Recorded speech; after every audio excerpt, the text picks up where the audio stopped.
kabataan. Bibigyan natin ng reaction ng mga lods ang sinabi ni Nining B, no?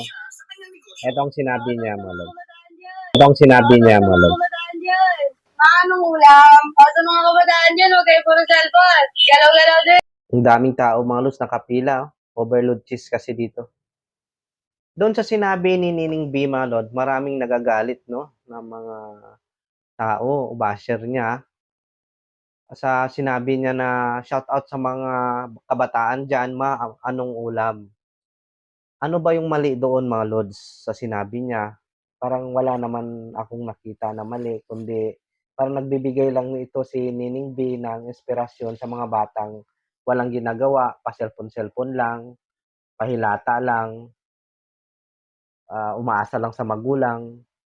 Parang wala naman akong nakita na masama sa sinabi niya, kundi nagbibigay lang siya ng inspirasyon, no? Na tulad niya, bata pa, meron ng siyang sariling negosyo, mga lods. Na Hungarian sausage, mga lods. Dito lang to, mga lods, sa may Isitan, no? Sa may Querido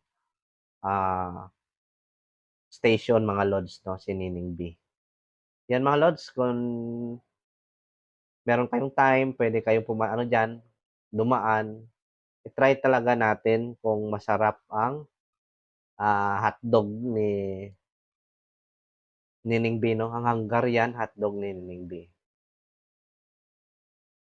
Try natin, mga lods, pag may time tayo, no? Pero doon talaga sa sinabi ni Nining B, wala naman ako talagang nakitang masama doon. Hindi, nagbibigay lang siya ng inspirasyon sa mga kabataan.